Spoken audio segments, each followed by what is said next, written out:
안녕하세요. 책 읽는 제자들의 이은관 사도 요한 신부입니다. 오늘도 새로운 성인을 소개해줄 우리 초대 손님을 모시고 책 읽는 제자들 시작할 텐데요. 오늘 또 특별한 성인 한 분, 사실은 아직 성인 품에 오르지 않았지만 성인에 가깝게 여겨지는 분으로 현대인 중에 한 분을 소개하도록 하겠습니다. 이분을 소개해 주실 분, 고보경 율리안나 자매님을 소개합니다. 어서 오세요. 안녕하세요. 네, 우리 율리안나도 이니고라는 모임을 통해서 이 책 읽는 제자들 초대받았다고 들었는데요. 이니고 모임을 언제부터 시작하셨죠? 1년 정도 됐죠. 아, 벌써요? 그렇게 오래됐어요? 이니고 모임 통해서 좀 뭐 이렇게 영향을 받고 뭐 좋은 점, 뭐 홍보를 하자면 뭐가 있을까요? 삶 안에서 예수님과 함께 동반할 수 있는 그런 방법을 배우고 더 깊이 만날 수 있는 것들을 배우고 특히 제일 좋은 거는 같이 걷는 사람들을 만날 수 있다는 건 것 같아요. 그러니까 신앙 생활을 하면서 하느님과 예수님과 함께 걸어가는 그 여정을 또 함께 걸어가는 다른 친구들, 동료들을 좀 만날 수 있는 그런 매력이 있다 이렇게 느껴지네요. 네, 맞습니다. 네, 고맙습니다. 그걸 제가 하고 있다고. 추천합니다. 네. 여러분 오세요. 네, 고맙습니다. 네, 오늘 홍보 여기까지 하고요. 자, 오늘 우리가 읽을 책의 주인공 또는 그 인물이 누구인지 T 글자로 시작하는 것 같은데요. 누구죠? T로 시작하는. 토마스 머튼입니다. 토마스 네. 머튼. 네. 이분이 우리가 성인하면 흔히 사도들이 먼저 생각이 나고 그렇죠. 옛날 분이라고 이렇게 생각이 들잖아요. 그렇죠. 20세기 인물입니다. 1915년 1월 31일 프랑스 피레네에 있는 작은 도시에서 태어나셨는데 또 돌아가신 거는 1968년 12월 10일 잠깐만요. 12월 10일? 두둥. 아니 지금 오늘 우리 녹음하고 있는 이 날이 네. 바로 12월 10일이에요. 네, 맞습니다. 나중에 토마스 머튼이 진짜 성인 품에 오른다면 오늘이 축일이 되겠네요. 그러겠네요. 1968년 12월 10일에 태국 방콕에서 돌아가셨어요. 근데 굉장히 제가 느끼기에는 파란만장한 삶을 사셨는데 프랑스에서 태어나셨지만 프랑스에서 계속 사셨던 것도 아니고 영국과 뭐 이런 세계 곳곳을 돌아다니다가 결국엔 봉쇄수도원에 갔지만 책으로 또 되게 많은 분들을 만난 분이기도 하고. 제가 네. 지금 좀 인상적인데 방금 봉쇄 수도자라고 얘기를 하셨잖아요. 네. 시토해, 트라피스트 수도해라고 들은 것 같은데 맞습니다. 그런데 외국에서 돌아가셨어요.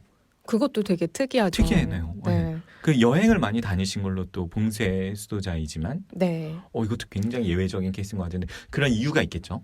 그렇죠. 끝까지 들어주시면 확인하실 수 있습니다. 그래서요. 네. 또 어떻게 또 잘 알려져 있냐면 아까 책이라고 설명하셨는데 저도 한 가지 기억나는 책이 있어요. 우리나라 말로는 7층 산 그런 책이 있는 것 같아요. 그죠? 네, 영성 작가로도 굉장히 많은 분들한테 사랑을 받고 있는 분이고 이 7층 산을 읽고 수도에 갔다는 많은 분들을 제가 책으로 읽기도 했고 만나기도 했던 것 같아요. 그래서 저한테도 되게 영향을 많이 준 책이기도 한 7층 산의 저자이기도 합니다.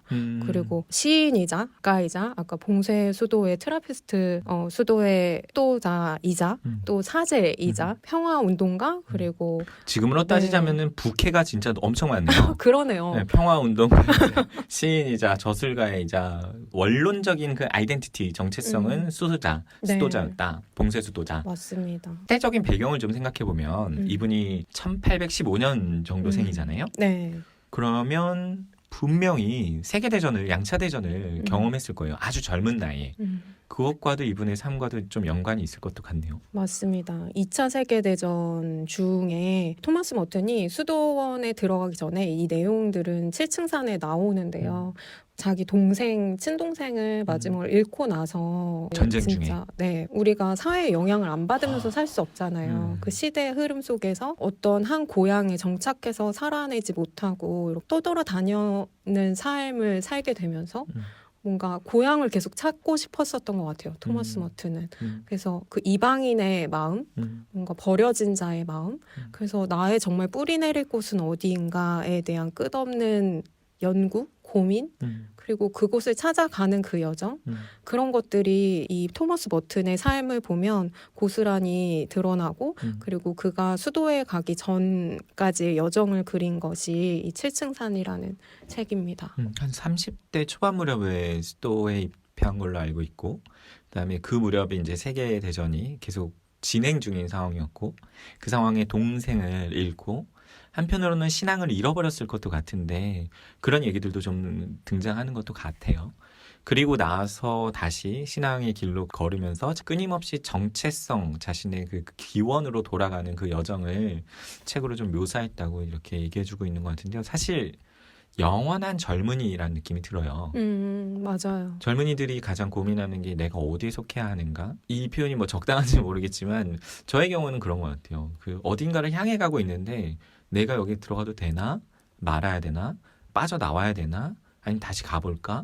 이런 고민이 정말 많은 게 젊은이들의 그 모습인 것 같은데 사실 토마스 머튼이 지금 들려주신 이야기만 들어도 그런 고민의 삶을 받아내면서 살지 않았나. 봉쇄 수도원 안에 있으면서도 그런 고민은 계속 이어지지 않았나 이런 생각도 좀 들게 하네요. 그래서 몸은 제가 봤을 때 봉쇄수도원에 있었지만 토마스 머튼이 끊임없이 어딘가로 이렇게 뻗어나가는 끊임없이 어떤 영향력을 끼쳐나갔던 사람이 나의 영혼은- 아닌가. 네, 맞아요. 나의 영혼은 굉장히 자유롭게 전 세계 어디에도 있을 수 있다라는 그런 네. 메시지가 아닌가 싶기도 하네요.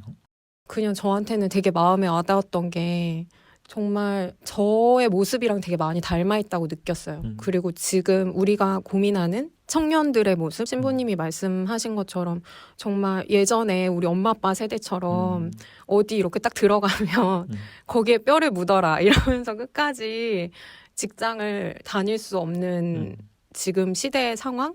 그러면 내가 어느 직장에 가도 그 다음을 생각해야만 하는 것을 강요받는 사회 안에 살고 있다고 생각하거든요. 그래서 멈출 수가 없는 것 같다. 그래서 저도 되게 끊임없이 제 이직을 좀 많이 한 편인데 끊임없이 뿌리 내릴 곳을 찾으러 다녔던 것 같아요. 결국에는 이 토마스 머튼은 그것을 찾은 것이 수도에 아니었지만 어쨌든 저는 그때 하느님께 뿌리 내렸다고 생각했거든요. 저도 그 여정 안에서 막 혼란스러움을 뚫고 포기하지 않고 끝까지 가는 그 여정 안에서 하느님을 만나고 나서 거기에 뿌리를 내리고 나니까 어디를 막 찾아 헤매는 그런 느낌은 아닌 것 같은? 그래서 거기서 오는 참 평화와 자유로움. 그래서 토머스 머튼 7층 산 거의 마지막 부분에서 내가 여기서 정말 자유를 찾았다. 정말 진정한 평화, 진정한 자유라는 건 이런 것 같다라고 묘사한 부분들이 있는데 너무 좋았던 것 같아요. 저한테 많이 울림을 줬던 것 같고. 많은 젊은이들이 그 봉쇄 수도원 생활하면은 첫 번째 이미지는 각박함, 두 번째는 이 세상에서 이탈한 사람들, 그리고 아주 독특한 사람들, 그 정도로 이렇게 좀 생각할 수 있을 것 같은데 부정적인 의미에서. 근데 토마스 머튼이 7층 산이라는 자서전에서 그리는 이 봉쇄 수도자의 모습은 영원한 자유로움, 그리고 구속되지 않음이 오히려 반어적으로 이렇게 더 드러나는 그런 것 같아요. 율리아나의 이야기를 들으니 더 저도 그런 모습이 보여지는데 조금 더 얘기를 좀 들어가 볼까요? 그 어떤 부분이 특별히 또 성인전을 읽으면서 매력적으로 다가왔을까요? 특별히 소개해주고 싶은 그런 부분이 있을까요? 이 성인전이 특히 제임스 마틴 신부님의 시선으로 본 또 토머스 머튼이잖아요. 근데 재미있게 제임스 마틴 신부님도 7층 산을 읽고 예수회에 입회하는 걸 결정하셨다고 하더라고요. 오, 재밌네요. 트라피스트 수도자의 이야기를 듣고 예수에 입회하는 케이스. 네, 재밌네요. 네. 그래서 제임스 마틴 신부님의 그 성인전 우리 읽고 있는 이 책에 보면 라이멘토 나의 성인. 네, 첫 번째 페이지에 토머스 머튼의 이 수도복 입은 머튼의 사진이랑 새 명상의 시라는 책에 토머스 머튼이 쓴 글이 한 줄이 들어가 있어요. 그리고 제목이 참된 자아예요. 제가 앞에 좀 말씀을 드렸지만 끊임없이 자신의 참된 나, 참된 자아를 찾아가는 그 여정을 포기하지 않았던 토머스 머튼인데요. 제가 이 부분을 그냥 짧은데 읽어 볼게요. 나에게 있어서 성인이 된다는 것은 곧 나 자신이 된다는 것을 뜻한다. 따라서 성화와 구원의 문제는 사실 내가 누구인지를 깨닫고 참된 자아를 발견하는 문제와 같다. 굉장히 저한테는 좀 울림이 더 큰데요. 성인이 된다는 거 우리 계속 얘기하고 있지만 굉장히 특별한 존재가 된다. 네. 나와 기적 같은 거 하나 맞아요. 일으켜야 될 것 같고. 맞아요. 무리를 좀 걸어야 될 것 같고 아픈 사람 좀 일으켜서 살려야 될 것 같고 뭐 그런 느낌인데 이분이 정의 내리는 성인이 된다는 것은 내가 된다는 거예요. 한마디로 진짜 나를 발견하고 그렇게 된다. 저는 이 말에 굉장히 희망이 생기거든요. 제가 최근에 저도 이제 참된 내가 된다 했을 때 다른 사람으로부터의 시선으로부터의 자유를 포함해서 그리고 내가 생각한 나의 한계로부터의 자유 그리고 그 한계를 아주 자유롭게 받아들이는 걸 포함해서 저는 그렇게 좀 생각하고 있거든요.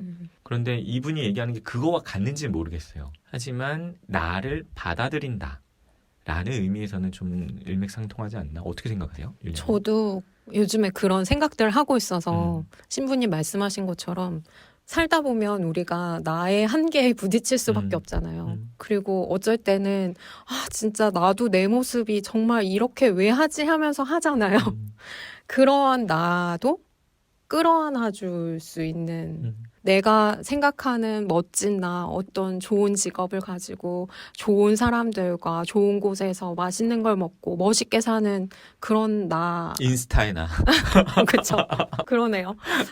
그런 누군가에게 보여지는 그런 나에 신경 쓰는 것보다 그걸 아예 무시하라는 건 또 아닌 것 같아요. 그러니까 그런 내가 추구하는 내가 그것도 내가 하고 싶은 마음이 있는 거니까 그런 걸 추구하는 그것도 거잖아요. 받아들이는 거죠. 네, 그런 모습도 받아들이면서 나만 아는 나의 가장 못난 모습 그것까지 통합해내는 것 그게 진짜 뭐 우리가 성경 읽을 때 항상 초대받는 진짜 있는 그대로의 나의 모습을 사랑하게 되는 것 같아요. 그래서 토머스 머튼이 이야기하는 것 그리고 제임스 마틴 신부님의 여정을 봤을 때도 저는 그런 진짜 나를 찾아간다는 게 모든 사람들은 나의 전부를 볼 수 없잖아요. 그렇죠.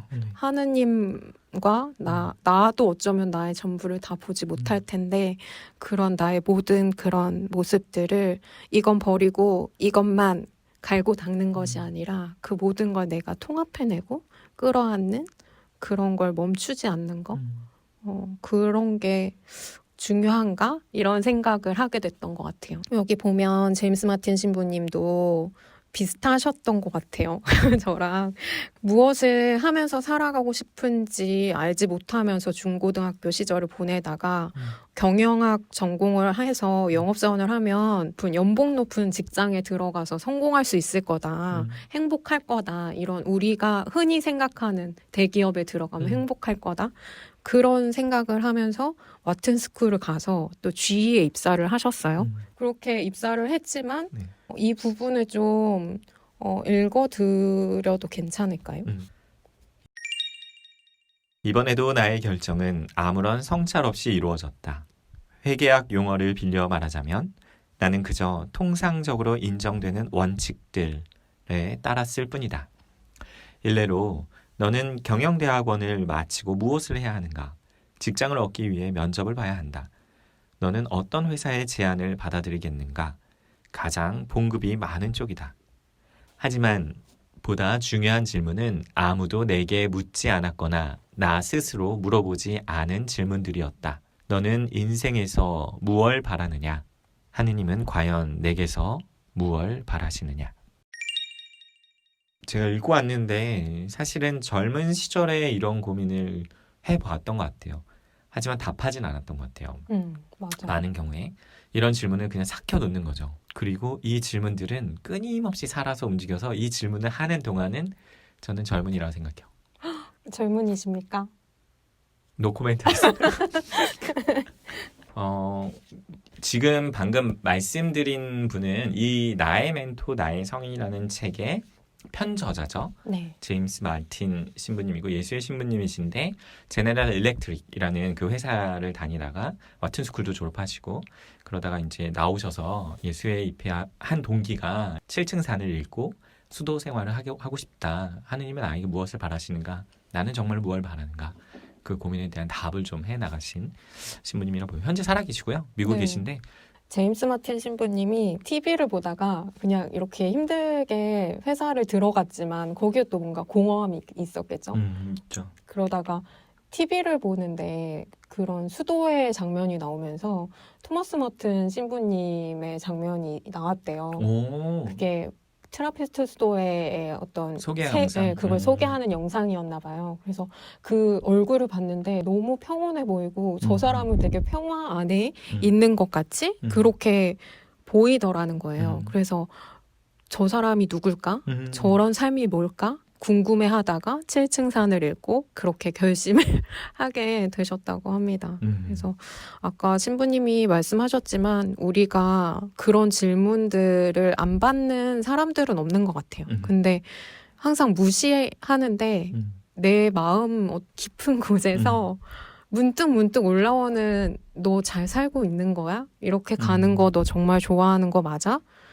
네가 원하는 대로 살고 있는 거야? 라는 그 질문에 내가 뭔가 답해 보려고만 해봐도 약간 그때부터 또 삶은 되게 많이 바뀌는 것 같더라고요. 그 바뀜이라는 주제로 좀 넘어가고 싶은데 네. 토마스 머튼에게도 어떤 바뀜의 체험, 우리 표현으로 회심, 돌아봄의 체험, 뭔가를 전환하는 체험이 있었던 것 같아요. 아마 이 책에도 조금 진행되고 있는 것 같은데 그 부분을 좀 소개해 줄 수 있을까요? 그 7층 산을 보면 그분이 수도에 가기까지의 모든 자신의 머릿속에 있는 걸 그대로 옮겨놓은 것처럼 그림을 그려놓은 것처럼 설명을 해놓으셨는데 앞부분에는 그냥 누군가의 일기, 누군가의 전기 같은 느낌이 들다가 나중에는 그분이 수도에 들어가서 참 평화, 참 자유가 이런 것 같다라는 걸 말씀을 하셨을 때에는 그 모든 그 사람의 혼란스러움과 그런 여정들이, 순간들이 작은 회심들이 모여서 이 큰 변화를 일으켰구나 하는 게 마음으로 느껴졌는데 그걸 어떻게 설명할 수 있을지는 잘 모르겠어요. 한번 읽어가 볼까요? 그러면 그 부분을. 우리는 우리 자신을 알지 못하는 한 우리 자신이 되지 못한다. 그런데 지각 없고 기계적인 활동이 우리네 영혼을 혼란 상태에 붙잡아 두는 한 지각은 불가능하다. 우리 자신이 되기 위해서 모든 활동을 중단한 채 우리 자신에 대해 생각할 필요는 없다. 이런 짓은 아무 쓸모가 없고 결국 우리 대부분에게 심각한 피해를 준다. 하지만 우리의 행동을 차분히 그리고 합리적으로 생각할 수 있는 정도까지는 활동을 축소할 필요가 있다. 우리는 지금 하는 일을 왜 하는지 진정한 이유를 알아내기 전까지는 우리 자신을 알 수 없으며 우리의 행위가 우리의 의도와 부합하고 우리의 의도가 우리가 처한 상황에 어울리지 않는 한 우리는 우리 자신이 되지 못한다. 하지만 그것이면 충분하다. 우리는 만사에 다 성공을 거둘 필요는 없다. 사람이 완벽해도 하는 일에서 아무런 결실을 얻지 못할 수 있으며 아주 적은 것밖에 이루지 못하는 사람이 아주 많은 것을 성취한 듯 보이는 사람보다 훨씬 고매한 인물이 되는 수도 있다. 토마스 머튼의 사고가 이렇게 좀 적힌 부분은 한 부분 읽고 왔는데요. 이 부분을 율리아나가 표현한 걸 보면 머튼의 내면에서 진행되고 있던 것은 완만한 회심의 과정이었다 라고 표현하고 있는 것 같아요.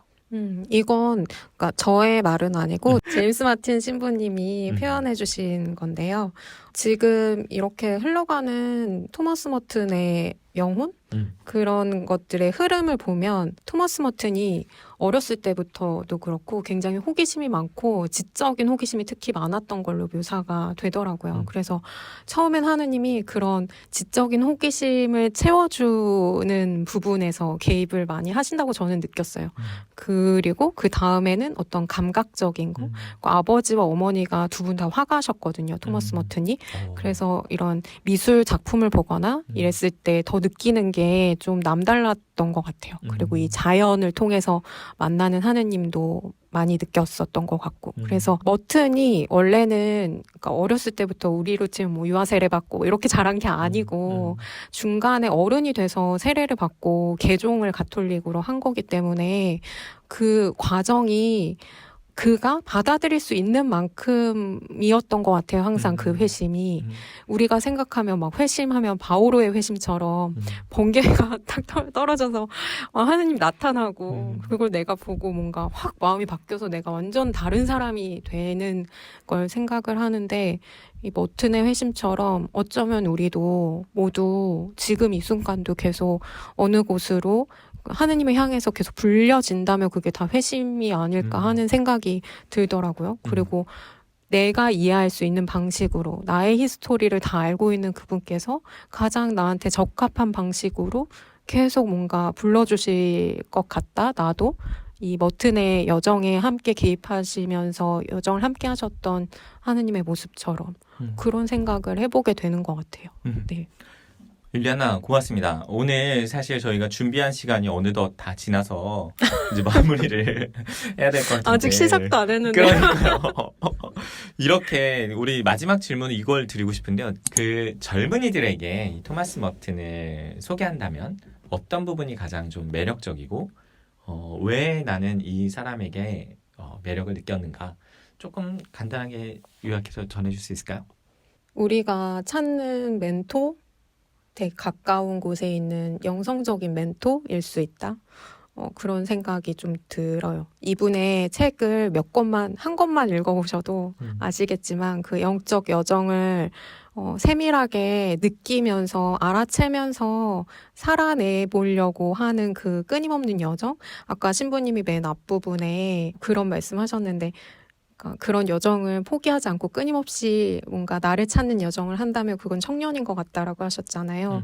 그 말을 실천하면서 살아갔던 사람인 것 같아요. 그래서 그 여정 안에서 처음에 머튼이 한 번에 수도에 들어간 것도 아니에요. 그 뭐 글을 잘 써서 뭐 해서 수도에 뭐 바로 들어간 게 아니고 한번 프란치스코 수도회를 엄청 가고 싶어 했는데 거기에서 받아주지 않았어요. 그래서 엄청 큰 좌절을 한번 겪었지만 자기가 하고 있는 일을 하면서 동시에 수도자처럼 그럼 나는 살자 이런 생각을 하면서 아침에 일어나서 45분 동안 매일 기도를 하고 수많은 영성서적을 스스로 읽고 그런 과정들을 통해서 결국에는 테라피스트회 수도에 들어갔는데 그러니까 그런 것처럼 우리가 해놓은 수많은 계획들이 있잖아요. 항상 그 계획은 내 맘대로 안 되잖아요. 근데 그 안에서 절망하거나 좌절하지 않고 우리가 끊임없이 이걸 통해서 어느 길로 하느님이 나를 초대하시는지 잊지 않고 찾아갈 때 걸음을 함께 먼저 걸었던 동반자 같은 그런 성인이 필요하다면 그런 친구가 필요하다면 토마스 머튼인 것 같습니다. 추천합니다. 고맙습니다. 오늘 12월 10일 토마스 머튼이 돌아가신 날이기도 하고 입회한 날이라고도 합니다. 그리고 오늘 우리가 기억하면서 녹음하는 날로도 기억되길 바라면서 오늘 책 읽는 제자들 여기서 인사드리도록 할게요. 우리는 다음 시간에 다시 만나도록 할게요. 여러분 감사합니다. 안녕. 안녕.